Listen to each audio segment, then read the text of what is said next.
So hi everybody and welcome to episode 84 of Level Up, 60 minutes of live Q&A where your questions and votes really do drive the show. A very warm welcome to everybody who's joining us today on LinkedIn and also on YouTube. Please do let us know your name and the city from where you're joining around the world. We love to hear from you and, of course, to get everybody involved. Now, Hayley, I think, is leading our social team today. So she's going to post a link into the chat to vote up the questions that you would most like answered by the panel and, of course, for you to add your own. We live stream Mondays at 8 and Fridays at 2 p.m, both UK time, to YouTube and LinkedIn. Now, today, we're talking all about how to build winning business cases. We're not actually talking about that. We're talking about how to work on better projects today. Better projects. That's the theme for today's conversation. All right. And it's something that really does strike us as professionals throughout our careers. You know, how do we improve the projects that we're working on right now? And also, how do we secure work on even better projects next time round as they come up? So it's a really important thing to be able to do. Joining us today, we've got an amazing panel with some great insight. So let's jump straight in and meet them all.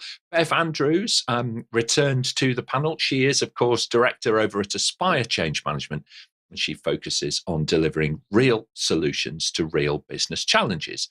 Her experience spans both the public and private sectors, and she's passionate about helping her clients to build high-performing teams. Welcome back, Bev. Great to see you. Thank you so much, Nick, and welcome to the panel and to everybody out there. Really excited to be part of this particular conversation. Being a change manager, work very, very closely with programs and projects. So quite interested in the insights from our panelists and to give you a different insight as well from the change profession. So thank you. Brilliant. Thank you so much indeed, Bev. Joining us for the first time on the panel today is Jeanette Cremor. She is an advisor and coach on strategic projects, having built her career and reputation across a range of project roles up to and including program director. She's also the creator of the planning and delivery framework, which is called the Project Ecosystem, and hosts her own podcast called, appropriately, Laugh, Learn, Lead. So welcome to Level Up, Jeanette. Thank you, Nick, and hi, everyone. I'm here in Melbourne, Australia at the moment and looking forward to today. What is a better project? There is going to be really some tough conversations today. I can already feel it, so looking forward to it. Okay, very good. Well, thank you. I'm so pleased that we've got you on the team because this is kind of what you do for a living. So I kind of feel the warm, glowy feeling. All right, have some comfort from that. So thank you, Jeanette. And Malini, of course, you will recognise Malini Jayaganesh. She's a highly experienced business relationship manager and regular contributor here on the panel. Her personal story, Walk Fast, Walk Far, was described as the most impactful presentation at a BRM Connect event in Australia some years ago. An accomplished communicator, Malini inspires and delights her colleagues and also her clients. Welcome back, Malini. Thank you, Nick, and hello to everyone who's joining us from all around the world. I think this is actually going to be one of the most interesting conversations that I've participated in on Level Up.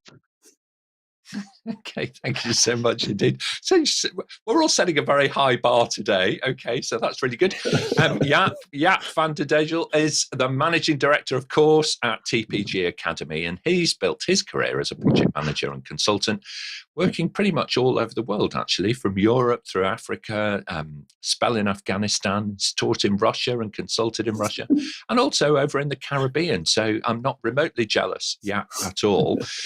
He's an author, and his latest publication is the Working in Small Projects, or WISP Guide, a framework specifically designed to cut to the mustard, there's an English phrase for you, on small and non-complex projects. So welcome back to Level Up, Jaap. Great to see you. Thank you, Nick, and good day to everybody. Great to be here.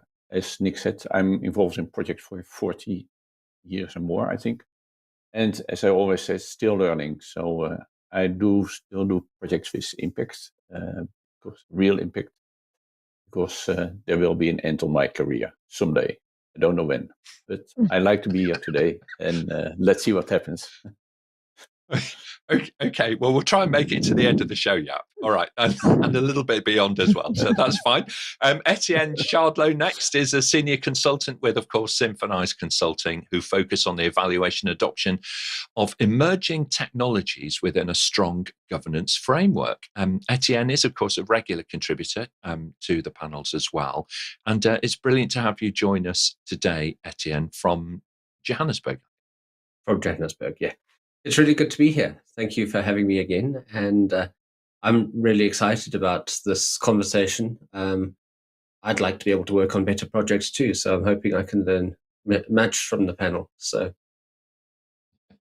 absolutely. Thank you so much. And brilliant to see so many of our producers who are online. Now, you may think of yourself just as a participant if you're joining us online, but actually you're not. You are the producer for the show. So it's your questions that we answer. So without your questions, we're not going to have a very long conversation, okay, about this topic. So please do jump straight in, introduce yourself as you are doing, and submit your questions directly to the panel.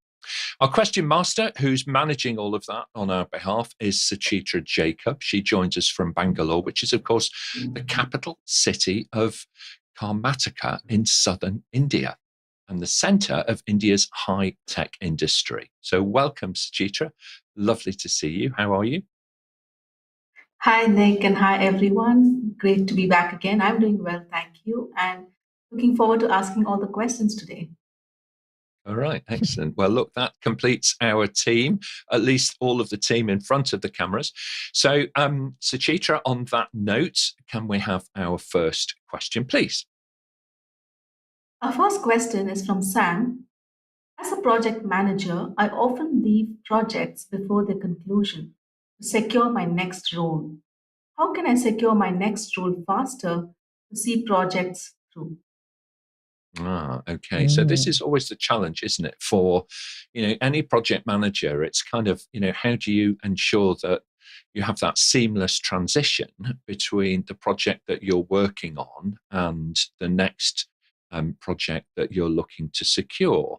And it's not uncommon, I have to say, for project managers to be able to move on before one concludes. But, nonetheless, let's hear from our panel about their thoughts. Jeanette, why don't you start us off, and then we'll hear from Etienne. Great question, Sam. I'm assuming you might be a contractor, though, because the speed of you trying to secure your next role probably... So I'm going to take that lens. If you're not, I apologise. One of the things I really encourage project managers, though, is to take time out.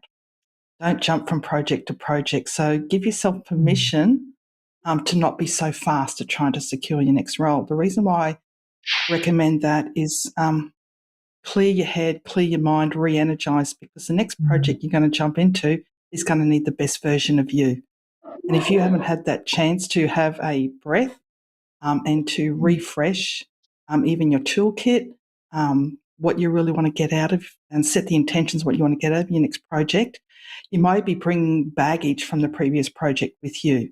So that's just a bit of a tip for me, is give yourself permission to probably slow down. And it's probably not answering your question, but it's an insight that I've shared with many, many project managers, is don't be so speedy at trying to get your next engagement.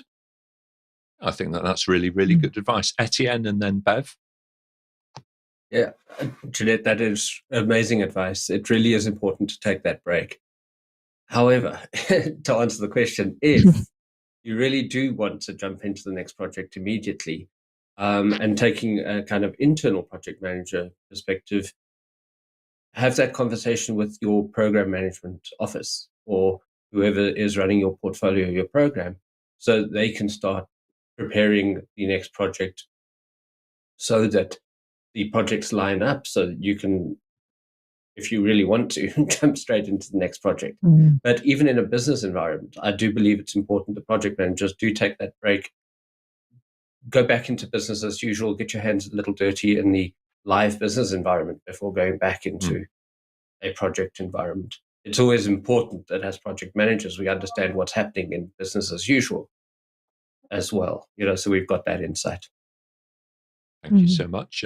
Bev, your thoughts then, Jaap? Thank you. I was looking at it with the change lens because that happens as well. And my thoughts were very much around, as the project manager, making sure that you've initiated enough time to close out that project.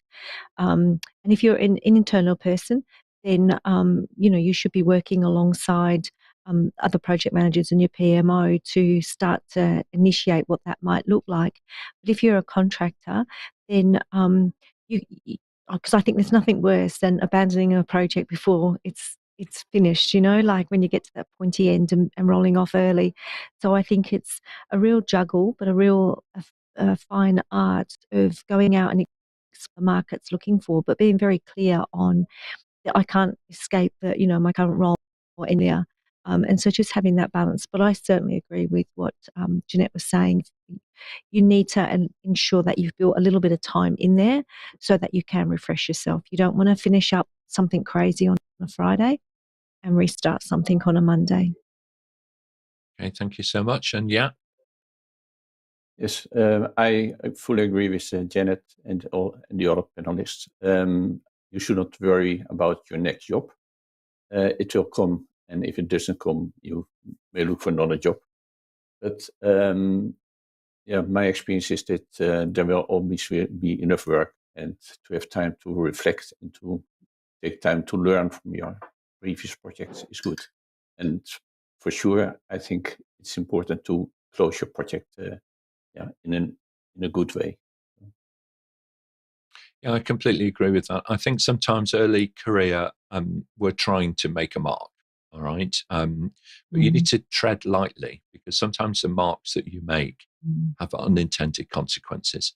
So kind of bailing out before it's properly done can come back to haunt you later on. So always better if you can to see things through and plan an appropriate transition. And sometimes, to Jeanette's point, that really does mean taking a bit of downtime, because if you're going to give your all right, then you need a little bit of opportunity just to refresh, but also your phone, your email, your WhatsApp, your, life is going to continue around you. So your previous project is going to impact, all right, whether you want it to or not, because whoever is seeing that project over the final, finish line is going to be in touch with you constantly. And that means you cannot give 100% of your attention to the next engagement. So you just need to consider that transition planning really carefully. But Sam, it's a very common thing. It's a very common situation that we all get ourselves into. How do you actually taper down and taper up, if you like, involvement in the next activity? So really good. So thank you so much, panel. Great start to the show. Suchitra, let's move on and we'll take our next question, please. The next question is from Michael. I work remotely full-time and I'm often forgotten when new projects are being assigned. How can I be remembered so I'm assigned to a major project? Thank you so much. Malini, start us off, please. Michael, I think you've asked a really important question and one that's not just relevant to project management, but to other areas of work as well. When we work remotely, we run the risk of becoming invisible, right? So we have to take some concerted effort to make sure that our credibility, our capability, our availability, etc., is known to the people whose attention we would like to grab. Right? So consider, consider building, focusing some effort on building your brand within this network that you wish to influence. Are you up to speed with what's on the horizon, right? What's coming up in terms of strategic projects and so on. Speak early to people who are shaping up the project, like whoever develops the strategy.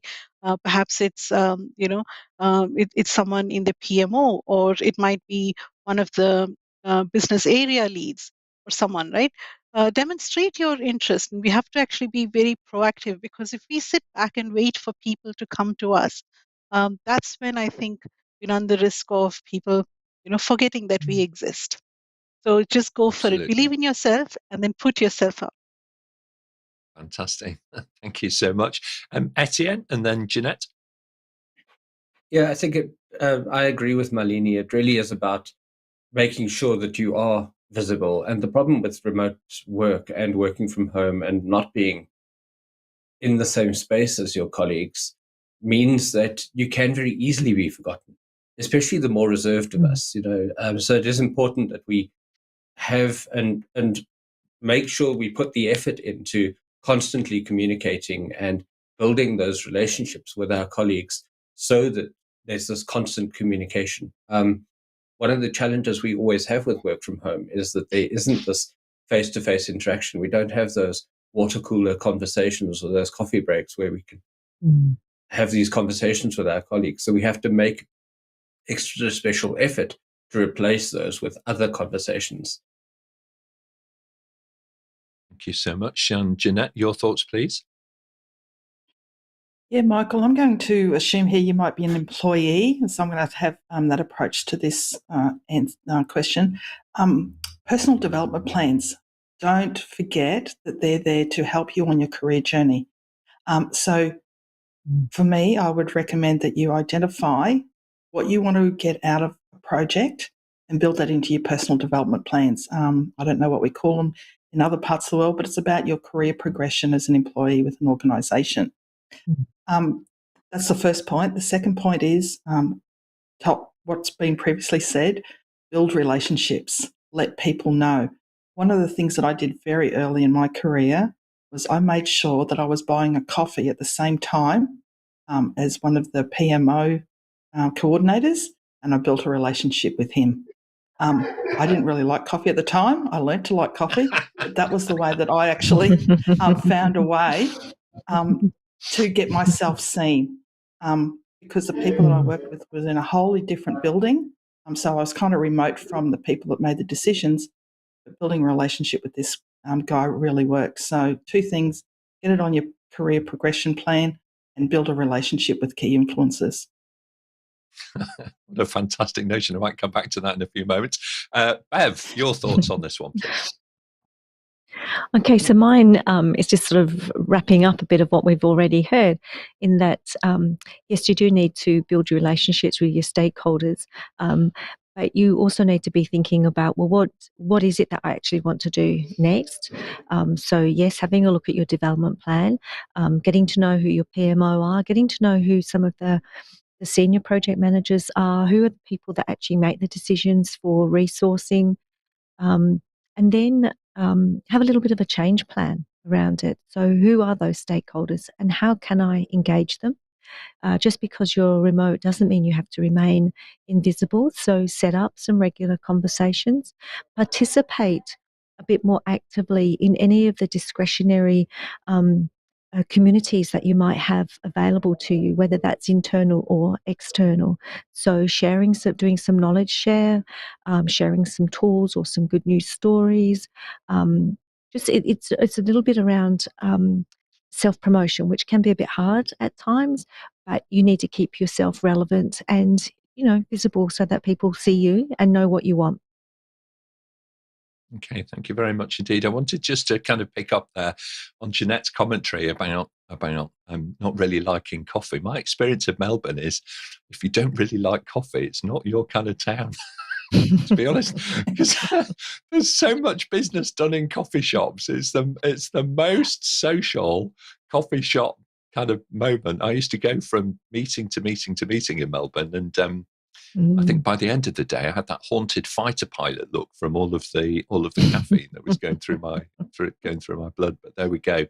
It's super important, isn't it, to go where the audience is. All right. So the people that you need to connect with, you need to connect with them. Regardless of how remote you are in the world.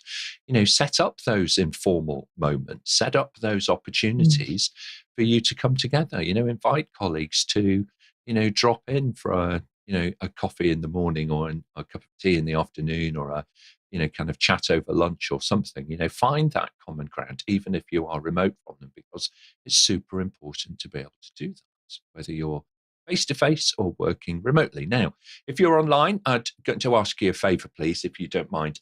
Level Up is growing rapidly now. And what we would like to ask you to do is just to help us out a little bit to spread the good news. So please do, if you're on YouTube, like and subscribe to the channel. And importantly, click that little share button, because then that allows you to share the episode and also the series with your followers on LinkedIn and your followers on YouTube. And it's super important for us. It really, really does help others discover the content that we are all creating for you. So if you would do that, please. If you're on LinkedIn, of course, you can do the same. Just click the share button now. All right. Share this episode with your network and invite them to follow us on LinkedIn. So that's really great. Thank you very much indeed, panel. Suchitra, let's move on. We'll take our next question, please. We have a live question from Diane. What are some guidelines to utilize to ensure the successful implementation of projects in the context of Caribbean economies? Okay, so this thought about being able to get ensuring successful outcomes, and particularly in the context of working in the Caribbean. Jaap, you've done some work in that part of the world. What are your thoughts on this? I think most important is to have a very good relationship with your sponsor or executive, or whatever the name is of the person responsible for implementing the project. And also to understand things like culture and communication, of course, is important. It's always about communication. And that's not special for the Caribbean, I think. I think also if the projects have a long lead time, long lead time projects are always a risk, but for sure in the Caribbean. So we should keep it short, and clear. Thank you so much, Malini, and then Bev. Diane, I have never worked in the Caribbean. I would love to go there for a holiday. So I can't necessarily, respond in the same way that Jaap did. But just an observation based on years of following the cricket team from the West Indies. One of the things that makes, the cricket players really good is the amount of time they actually put into practice. Right? So we can actually become better at project management by taking that discipline really seriously and very proactively, identifying areas for improvement, working on improving that and following those through, by applying them when we're called to play the game. Absolutely. Thank you so much. And Bev? I'm the same. I've not actually worked in that environment, and it is on my bucket list to visit. So I'm going to make some wild assumptions here, and assume that we're talking about an environment that is potentially quite relaxed or not as mature potentially in some of its infrastructures and things like that, and just break things down. The best changes and the best implementations land because we make it relevant to the audience right at the time that they need it. So ensuring that your communications and your messaging is really clear, simple to understand, instructions are easy for people to follow and you can find them, support is readily available. Just make as user-friendly as you can, not overcomplicate anything unnecessarily, and you will land your project no matter the type of change if you just put some fundamentals and keep them simple. Okay, thank you very much indeed, panel. One thought for everybody here is that projects often build up over time, and we have unending amounts of documentation on why projects went well or what they didn't do well and this kind of thing. So one thing that I found when I was working in different business cultures was, first of all, to listen, to use that lean philosophy of actually asking questions but respectfully, and gathering really the insight from colleagues who are in those business cultures and so on. Now, I have to say that, as a European, we generally kind of try and group large numbers of different countries together under one generalization, and it's really not a helpful thing. So my understanding is that the Caribbean as a region is a very diverse region. It has significantly different economic situations depending on whereabouts you are. And so therefore it's highly likely to have different challenges depending on those locations. So I don't bring any advice. I would only bring the concept really of a consultant in terms of really thinking about the context and inquiring and engaging with others to be able to build your learning and understanding. So Diane, thank you so much. It's a really insightful question, and it caused me to really kind of stop and think a little bit about how do we automatically make that, kind of leap, if you like, into a different cultural context, and are we just projecting our own ideas into that rather than actually being truly open-minded and wishing to learn and engage with others? So really great question. So thank you so much indeed. Suchitra, let's move on if we can, please, and we'll take our next question for the panel. We have a question from our live viewer, Melvio. How to define a good project, particularly as there is no common industry standard to determine project success? Etienne, go ahead. For me, a good project is one where we know what the business or the customer is expecting from the project solution. If that is clear, that helps us make for a good project. Obviously, the project still has to be well managed and all of that, but if we know why the customer wants it, it does help to help us have and manage a really good project. There's that old saying about you can take a horse to water, but you can't make it drink. So many projects fail because we deliver a solution that never gets used. If we know the business drivers behind the solution, we have those conversations with the customer so we know why they want this, whatever they're asking for, it does certainly help. So for me, one of the definitions of a good project would be a project where the business benefits are well defined and well understood. Thank you so much. Jeanette, and then Bev, please.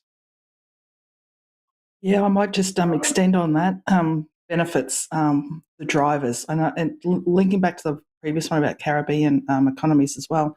Wherever you are in the world or wherever you are currently working, the drivers or the benefits that organisation is trying to achieve is going to be very different. There's going to be things like profit over compassion. There's going to be compliance over efficiency. So really understand what the benefit is. And there's a simple technique that I'd love us all to practice when you're trying to define project success, and that is to start with the end in mind. Tackle it from the point that everyone will have a different success criteria. So if you had 10 people in the room and asked them to define what project success looks like for them, and they all had skin in the game in this project, they would all draw or write commentary around something very different. Success for me at the moment is spending time with my 3-year-old granddaughter.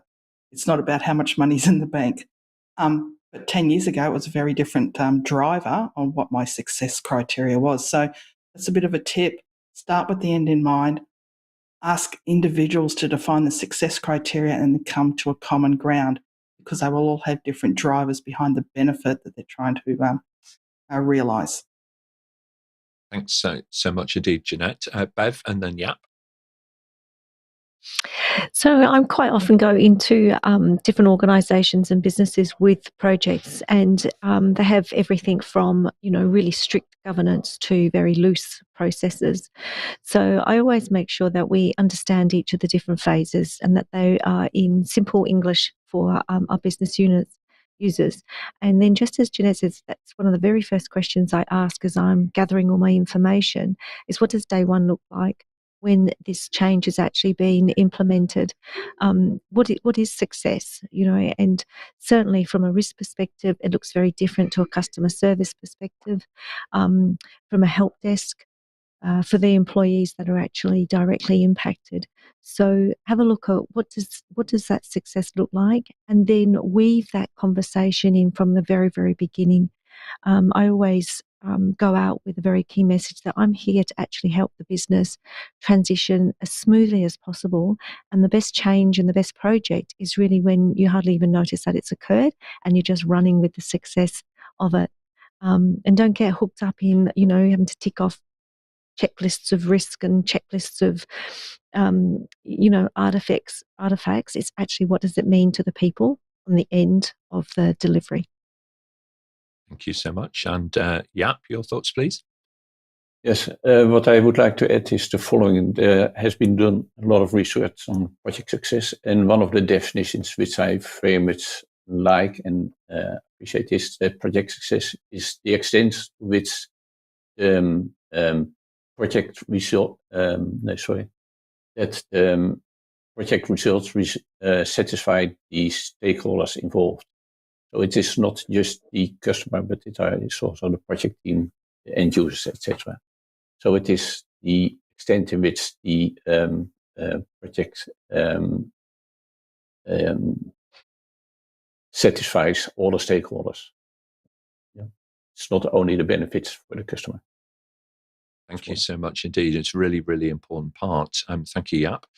So my thoughts on this would be there are at least three levels. The panel has spoken a lot about the kind of wider community impact, that stakeholder community, the organizational level, if you like, or the citizen level, if you're working in government. And that's super, super important, of course. But then there are also two other ones. What is a good project? It's not just about the outcome. It's about what happens in the process, all right, during the project. Are people enjoying it? Are they engaging in it? Are they finding it interesting? Are they developing as a result of being part of it? Are they learning and growing and improving as an individual or as a team? And then, at a really, really local level, what does good look like for you?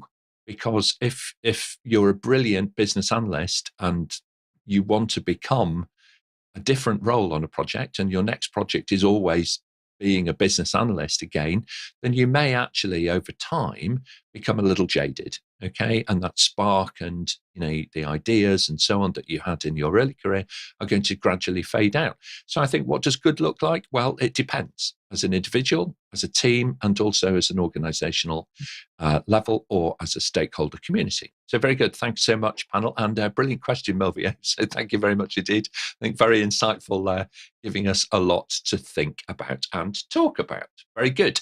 Let's move on if we can, and we'll take our next question, please. Suchitra. Question from Jan. What advice would you give me to be a better project team member? Well, this is a great question, isn't it? What advice would we offer there? Jeanette, start us off, please. Jan, I will give you the advice that I was given probably about 15 years ago, and that is shut up and listen to learn, not to respond. And when that was said to me, I went, what the? But it's really, think about it.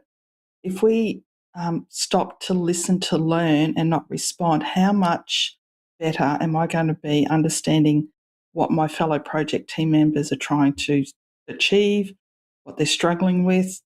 So for me, it's about learning more about myself and then my self-awareness so that I can collaborate, support, and also have the challenging conversations when it's the right time, but in a way that I'm listening to learn, not always have the answer.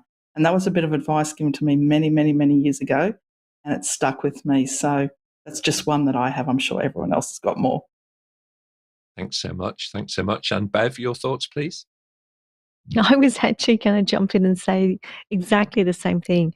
So I'll just take it a little bit further around building the relationships with the members in your team, understanding a lot more about what they do, and then within your role, how do you actually support them? Understand if you've got any dependencies. Even, as you're building that relationship, people have very diverse and interesting backgrounds on things that they've worked on before.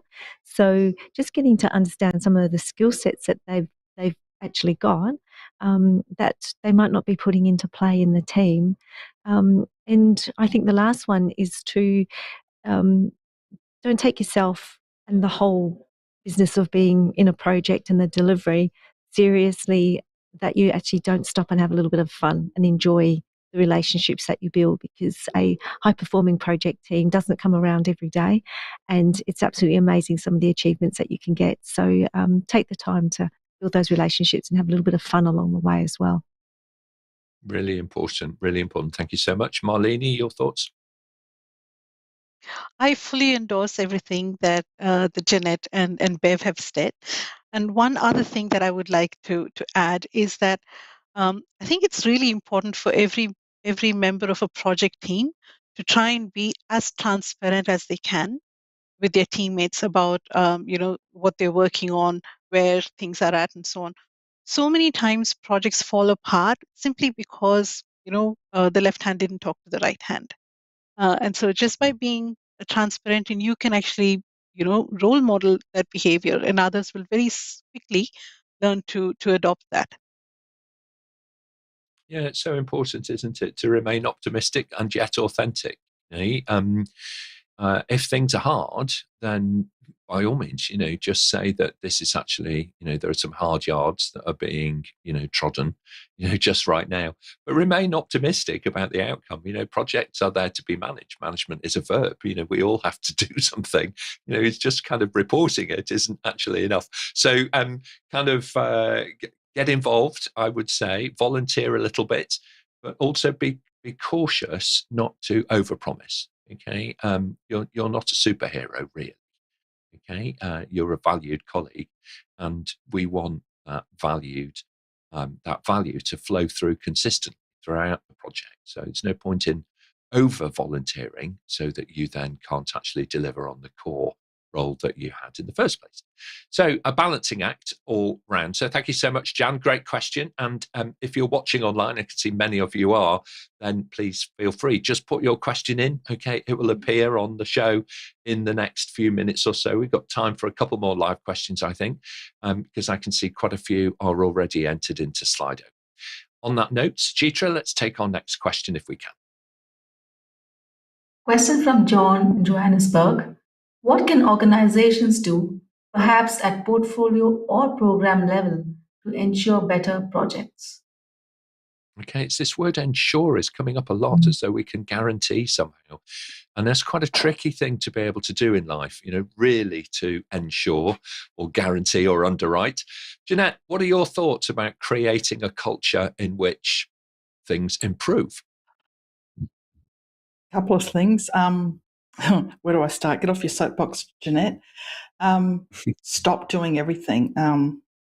I find where I work with teams, we're all trying to achieve so much with very little runway. So first of all is, what can we stop doing would probably be the first thing, because as soon as we actually start focusing on probably our top 3 strategic projects and only focusing on those, the better space, the better capabilities will surface. We're not trying to shove square pegs in round holes. We're not trying to get everything done. We're not forcing overwhelm on our staff. Look, I could jump on this forever, and I probably won't. Last little tip for portfolio would be value stream. So prioritisation by value, not by size. That's for anyone that's on the call that understands that. I'm sure you'll be giggling with me inside, but that's about it for now. Get off my soapbox. That's quite all right. It's a very good soapbox. All right, so we're absolutely fine with that. So don't worry at all about that. So thank you very much, Jeanette. Etienne, you've worked in this area of helping organisations create governance without pouring, in my words, treacle into the machine. So how do you go about that? What are your thoughts on this? Well, in many ways, it ties back into what Jeanette just said. It really is about understanding the business benefits and making sure that there's this real convergence between what the projects are trying to achieve and what business is trying to achieve. And so prioritizing your projects appropriately. And, thinking about this question, what can we as organizations do at a portfolio or program management level to ensure better projects, is to start breaking your project portfolio down and your program into much smaller projects. You don't have to be using an agile approach to your projects if that isn't your cup of tea, but my advice would always be smaller projects where you can realize the benefits earlier is always going to make it a little bit easier to focus on the stuff that is most important to business. And then just in coming back to Jeanette's point about prioritization, the 80-20 rule works really well for me in terms of thinking about business value. So prioritize those projects that are going to add the most benefit to your business. Get those in, and use those to drive future projects. So that would be my advice. Thank you so much. And Bev, from an organizational change perspective, what's your thinking about the kind of creating that culture for improving outcomes at the overall level, at the portfolio, the program level? What can be done there? Yeah. Well, first off, you've actually got to have change at the table when you're making all these decisions. So when you're trying to assess the complexity of the project or the resourcing that you need or the planning, any of that, even prior to business case, you actually need to think about what is the impact of the change to the individuals, because they're running a business. And when you are implementing a project, no matter how important it is to achieving the strategy for the organisation, you're disrupting their normal business operations. And the more times we disrupt them, the more fatigued they get. And, when we talk about Jeanette on a soapbox, I'll get on mine. I want the word just taken out of the dictionary when we talk about change. It's just a small change, because you've got to put yourself in those people's shoes to see if it's a change, if it's just or not. So my advice is to, upfront, when you're starting to understand the size of the project, is understand the complexity from a business and individual's perspective, and then look at it so that you get a single view of change of what's going across the organisation with all the different projects and portfolios, how that's impacting in the business cadence over 12 years as well. Because I was at an organisation last year, 30th of June, they had 24 projects that they wanted to land in June because, financials and whatever. Well, that's just ridiculous. It's not going to happen, and no one comes out of that looking good. So you need to build change management tools in there so that you can lift it up at an enterprise perspective. And I could go on forever, but that'll do for now. That's quite all right. Don't worry at all. So look, we've got lots of different perspectives from the panel. Thank you very much indeed about what can be done at the program or the portfolio level or the program level that will then kind of trickle down and influence how projects start, are executed, and also complete. And I think the strongest theme there was, if you're going to eat a hearty meal, then perhaps do it, one bite at a time, and just try and fit your workload into your true capacity to be able to deliver. We've all had those situations, I think, with organizations where the scramble at the end of the financial year or the scramble at the end of a government before an election can be seen to be very different than the pace, that they were taking earlier on in that life cycle. All right, okay. So, very good. Thank you so much, panel. Suchitra, let's move on, if we can, and take our next question. Another live question from Diane. How do you work on a project funded under bilateral technical cooperation with different governmental policies? All right. Well, Diane, here clearly, this is a very real situation that many of us face, where you have not necessarily full alignment between all of the parties who are involved. So part of this has to be the responsibility of the team to understand those different communities and to see where there is common ground and to see if the scope of that common ground is going to be sufficient for you to be able to deliver the desired outcomes to the project. Etienne, what are your thoughts on managing that?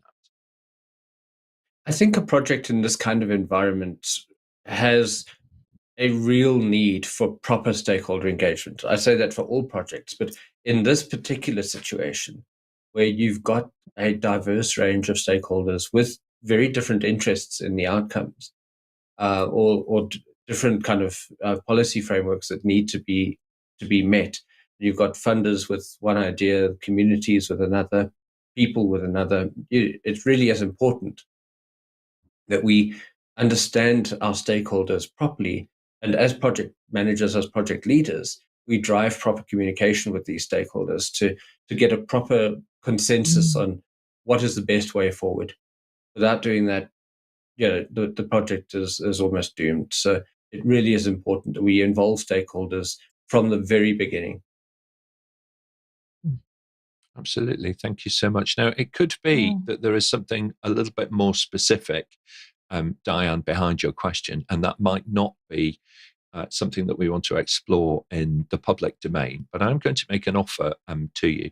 If you have specific questions which are more pertinent to the work that you are currently doing, you can, of course, connect with any of us on the panel.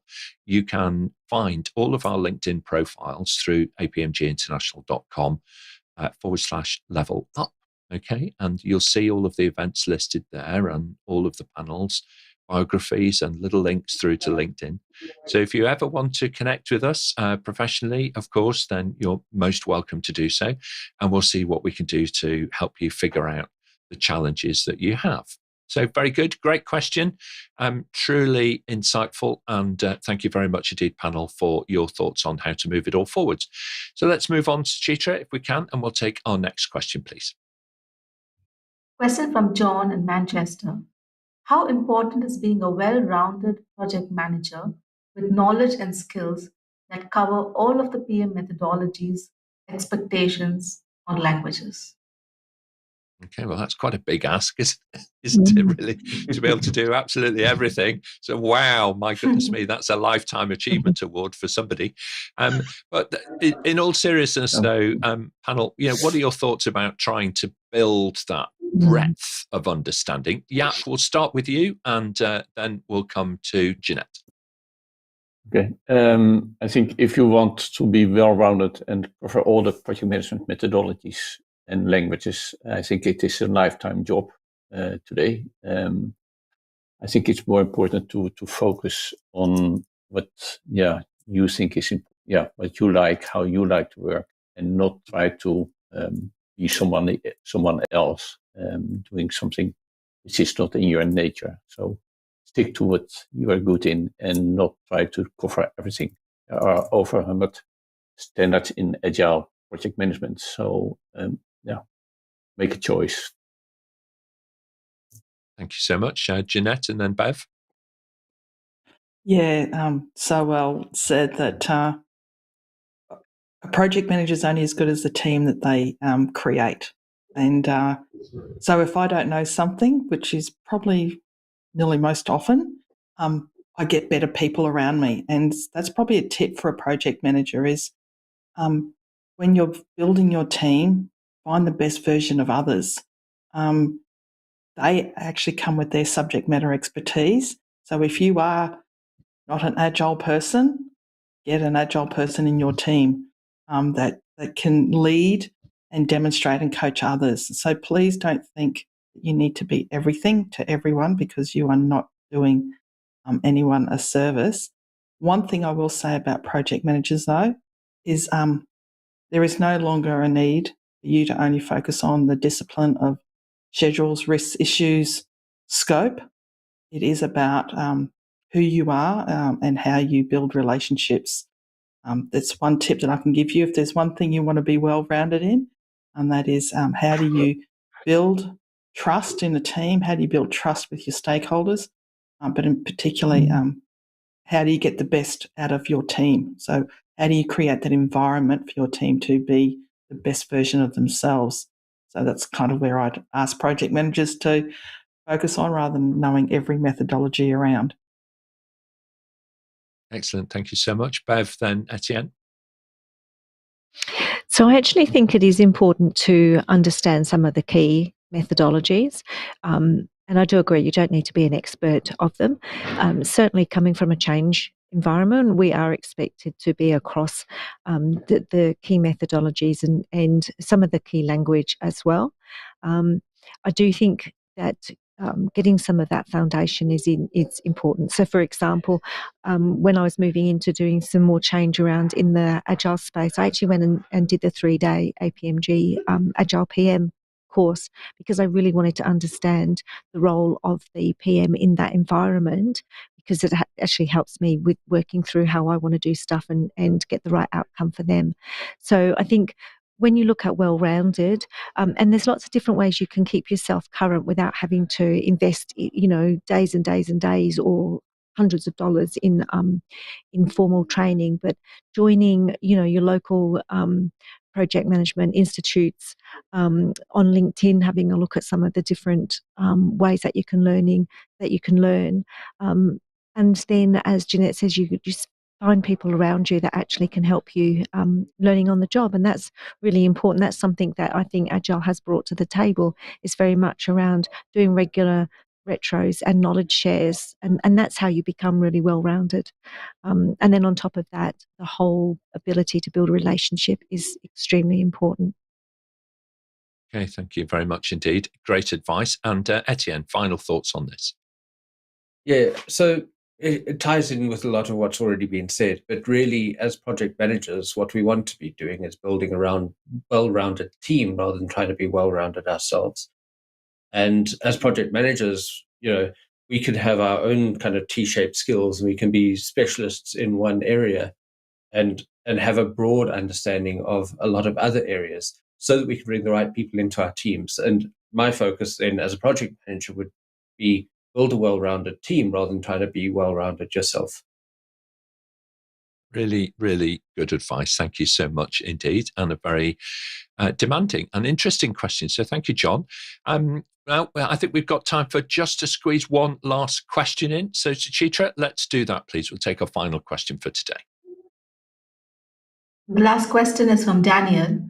There are several project management templates and software available. Does the panel have any favorite templates that may help? All right. Okay. So favorite project management templates and software that's available. I'm going to go first. I'm going to point folks in the direction of praxisframework.org. Now, for those of you who love a template, this is kind of template heaven. All right. So just Google Praxis Framework or look at praxisframework.org, and there's more templates. Here's an English expression, than you can shake a stick at. All right. So, no, but seriously, lots of really super useful stuff there. And importantly, it's provided within a context of a framework so that you are understanding what it is that you're about to fill in. Any other advice, panel? Jeanette, favorite templates and software? What's on your? You might have a product in mind for that, a framework in mind for that. No, I don't have a favorite. That's probably. I work with a lot of different teams, and I have to become familiar with a lot of different templates and a lot of different software. In particular, how to use a shredder, because there's still paper-based people out there. My goodness me. One thing, yeah, there is. Trust me, there's still people that know paper over spreadsheets. Fit for purpose is probably the only thing that I can recommend here is whatever templates you are using, don't fill it out for the sake of tick boxing, fit for purpose. So we talk about a light or a soft version of a methodology versus a full-blown. Make sure you're tapping the shoulder of your PMO to say, hey, fit for purpose templates. They need to be scalable. So you don't want to write a 15-page business case for a $15,000 project. So, yeah, that's my only tip. Software, make sure there is workflow and make sure there is dashboard, because they're the two things really that people are screaming out for, is how do I get the work from A to B and Z, and then how do I visually see the impact on a dashboard? That's about it for me. Okay, Bev, final thoughts on this one? My favourite one is the change on a page, which I think every project manager needs to be carrying around with them. And it is literally a page, and it's visual, and it needs to sort of be a bit of a roadmap and a story that they can actually stop and talk to anybody in the organisation. And it should be a fit for purpose tool for your executives and your key stakeholders. What it looks like is really irrelevant. It's just actually that this is why we're doing it, this is what we're doing, and this is the benefits for it, in a nice visual format, so that everyone sings off the same hymn sheet. Okay, thank you very much indeed. Well, what an exciting, very interesting and insightful episode that we've had today. So thank you so much to our producers online for putting in such excellent questions and getting those into the panel. So let's start off and get our closing remarks from everybody today. Bev, if I may, I'm going to come to you first, and then Malini.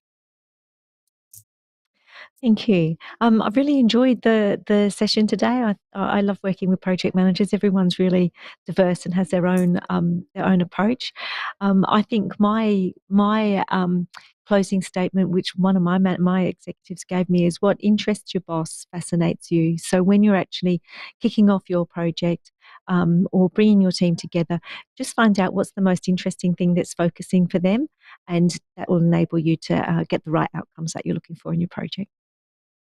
Thank you very much indeed. Great advice there, Malini, and then Jaap.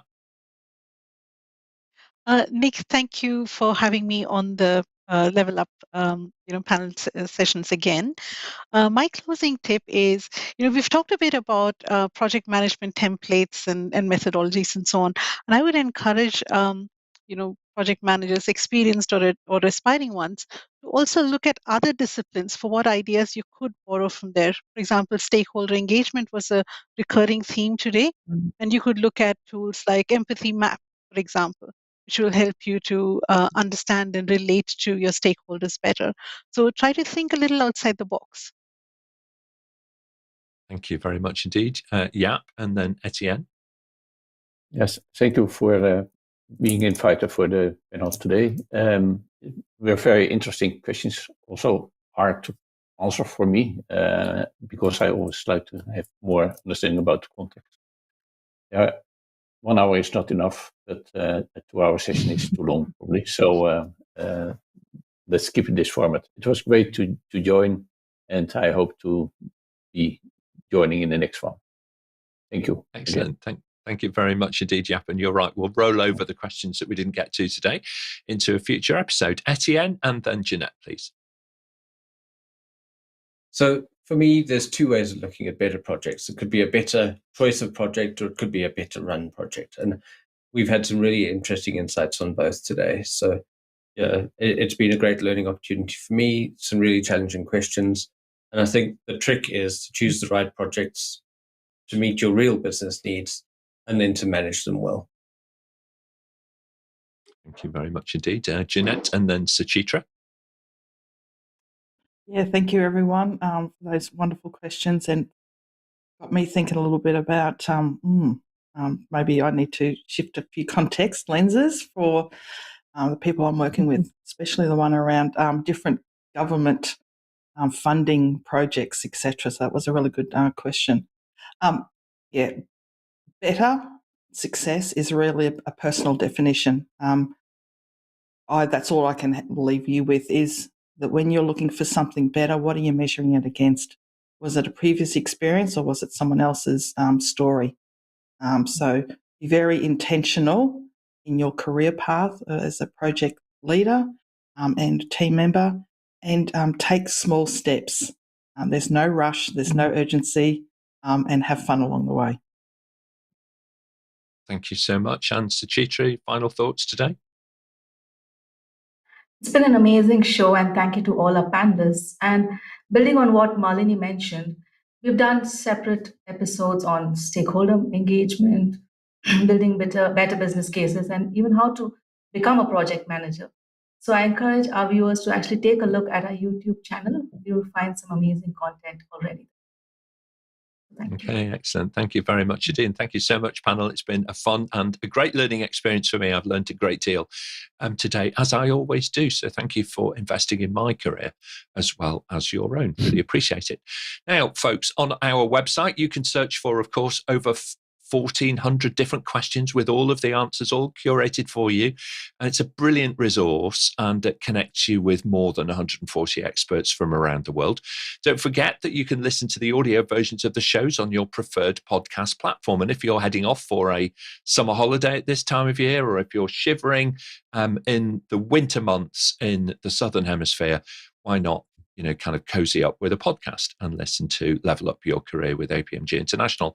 This Friday, on the 12th, we're going to be looking at career opportunities for specialising in public-private partnerships. What's involved and how do you get even into that kind of world?